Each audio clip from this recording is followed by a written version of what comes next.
According to St. Luke, let us be attentive. Glory to you, O Lord, glory to you. At that time, Jesus went to a city called Nain, and his disciples and a great crowd went with him. As he drew near to the gate of the city, behold, a man who had died was being carried out, the only son of his mother, and she was a widow. And a large crowd from the city was with her. And when the Lord saw her, he had compassion on her and said to her, "Do not weep." And he came and touched the bier, and the bearers stood still. And he said, "Young man, I say to you, arise." And the dead man sat up and began to speak. And he gave him to his mother. Fear seized them all, and they glorified God, saying, "A great prophet has arisen among us, and God has visited his people."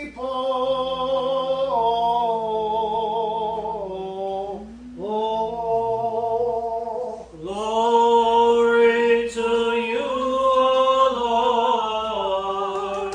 Glory to you.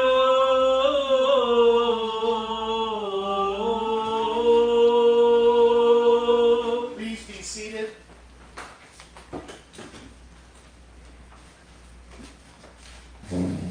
Christ is in our midst.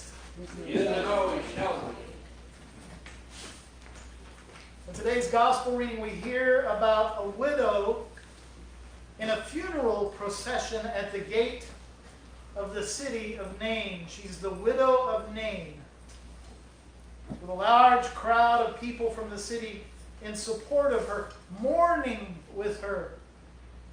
It's a funeral procession for her son, her only son. According to the Jewish culture of first century Palestine, no husband and no son means she now no longer has any identity. She's left with no sense of place or belonging. The only security she had in life, her son, is now gone. She's alone, on her own, and whether it's first century Palestine or today, alone is a risky place to be. But here's what that was like in those days. Back then, a widow faced a bleak future. There were no jobs for widows. Normally, a widow would live in one of her children's homes, contribute to the household labor there, and receive support earned by her family.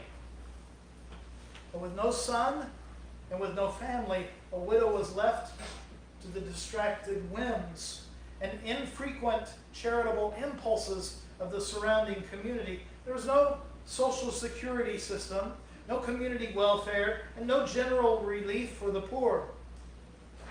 Now, sometimes, like what we see in today's gospel reading, the community surrounded her with support, but it was usually a pretty short-lived support. And it wasn't very likely that anyone outside of her immediate family would take in another mouth to feed. It was a sure path to poverty and starvation. Widowhood back then was usually far more dismal and isolating and desperate than it is today. Now there's another story about a different widow in the Old Testament book of 1 Kings chapter 17. This Old Testament widow stands at another gate, the gate of Zarephath. This is the widow of Zarephath.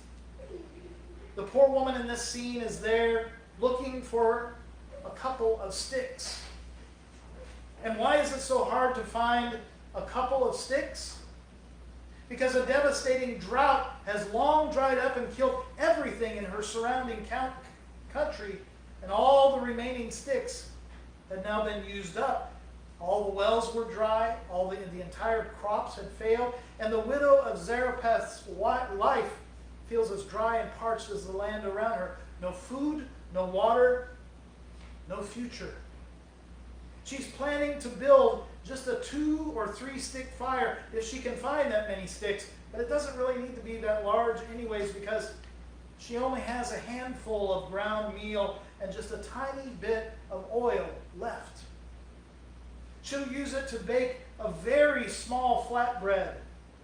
And she tells Elijah, the prophet Elijah in this story, that it will be the last meal that she and her son will eat. And then they would die. And Elijah does something. He intervenes. He asks God to intervene. He asks her to feed him with that last bit of meal and oil that she has. And that God would take care of her if she did that. God intervenes, and he does take care of her. The oil and the meal never run out after that, until the famine, until the drought is lifted. These stories, though, they aren't just about widows. They're about life and about a God who meets us in the struggles and the challenges that we have in life, in the crises that we have in life. These stories are as real today as the day they happened in the Scriptures. People continue to live similar stories every day. I've agonized with grief-stricken people lamenting over the deaths of their loved ones. They were struggling to understand why God gave them such a beautiful relationship with their son or daughter or parent or grandparent or beloved spouse or dear friend, only to take it all away so soon. With a great sense of anticipation, however, they hoped for the day when they would see these loved ones again glorified in Christ. They only wanted what the widow of Nain in today's gospel reading got. And who could blame them? They wanted the life that they used to have, the sense of meaning, belonging, and relationship that they used to have. They wanted to hear Jesus' reassurance, not to weep, and then to hear his command to arise. They wanted their loved ones and their lives to be given back to them. They also only wanted what the Old Testament widow of Zarephath got. And who can blame them? They wanted the emptiness, the hunger, and the famine of their lives to go away. They longed for the jar of meal that would never run out, and the jug of oil that wouldn't run dry. Most especially, they wanted their most important relationships to endure. They craved abundance and fullness of life. Like the widows of Nain and Zarephath, they stood at the city gate, the place of change and transition, the place where people and life come and go. They're really no different from us. The circumstances may be different, but like them, we too have stood at that proverbial city gate, watching our own lives around us change and seemingly crumble away sometimes. Sometimes it's the death of a loved one. Occasionally it's the end of a marriage. Other times it's the loss of a dream, or the loss of our health, or the loss of financial security, or the end of a career. Whenever we seem to have lost our way, our faith, our meaning, our identity, or our enthusiasm for life, we find ourselves like the widow of Nain at the city gate, that place of transitions. More often than we'd like to admit, we stand there wishing that things could be different, fantasizing what it would be like if only.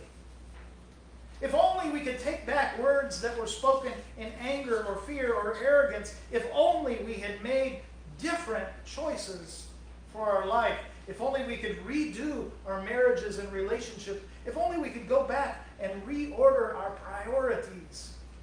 If only the people and parts of our lives that have died could be given back to us to start over again. There's no doubt that these widows wanted to go back to the way it was before death, before famine, before life brought them to that transition at the city gate, and God cared for them. However, we cannot take today's Old Testament and gospel stories as the rule for the way that God intervenes in every single circumstance. Otherwise, we'll just be standing there waiting for something that's not going to happen, for God to turn back time. We'll be waiting for the illusion and the fantasy of whatever we think that may look like in our lives, and that's a place that ultimately leads to despair. So even though we can't take these stories as the rule for how God deals with these kinds of circumstances every single time, we must take these stories seriously and recognize the timeless pattern that is there.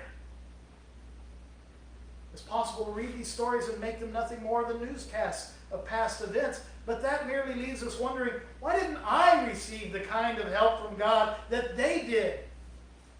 However, to take these two widows' stories seriously keeps them alive and relevant to us today. It makes their stories our stories. To take the stories merely in a literal sense places the focus on the widows and what they got.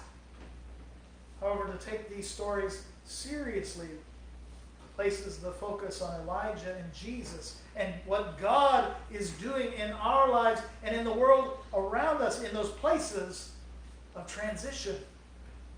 That's what the two widows do. In neither story do the widows point to themselves or speak about what they got, sons, meal, oil. Instead, they direct their and our attention to God's presence and His faithfulness and His words. They bear witness to and glorify the God who meets us at our place of transition. They know life is bigger than them, and they know that it's not actually about them. These places of transition are places of abrupt loss and alteration, but that's not the ultimate meaning of such transition. Rather, it's the place where God's ministry meets God's people. It's the place where the funeral processions and despondency of our lives are interrupted and stopped by Jesus' procession of life. It's the place of divine compassion. It's the place where God's prophetic word of hope transforms a hopeless people. God's prophetic word at these places of transition isn't about protecting or predicting the future or turning back time. Instead, God's prophetic word in some way makes the future present and redeems the past. God's prophetic word gives us a glimpse of what God sees and desires for us. It reveals the world through God's eyes, through a timeless perspective, and it describes it with God's words.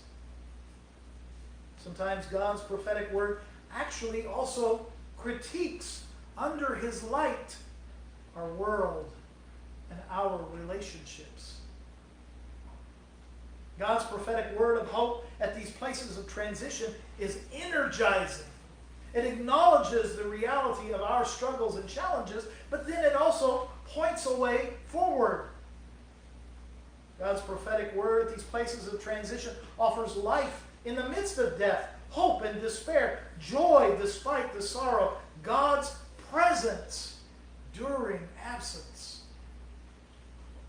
God's prophetic word at these places of transition is a light shining in the darkness. It reminds us that God has looked favorably upon His people, as we're told in today's readings. That He's noticed us and that He's come to help. God's prophetic word at these places of transition points a direction and a way forward.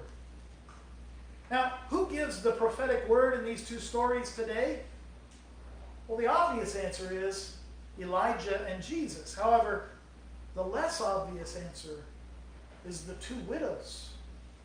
These two anonymous women had stood at the city gate at the place of transition, and of all the places that God might be, He chose to be there with them.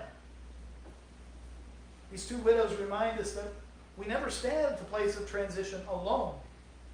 They proclaim these transitions to be places of beginnings more than endings. If they stand at that place of transition, and as God's witnesses live to tell about it, well, so can we. And they should inspire us to faithfully slip into that mode of being. So I pray that as we grieve together over the loss of loved ones, over children that go astray, over jobs that are lost, and over other losses in our lives, that we can all see what these brave two widows found so many years ago. And that we can find for our own lives today the courage and the acceptance to understand that God loves each of us more than we can possibly imagine, and that He's still taking care of our needs, but often in ways that we never could have imagined. And that He has something further in store for our lives, something wonderful, if only we'll apply ourselves to uniting with Him in that loving ministry.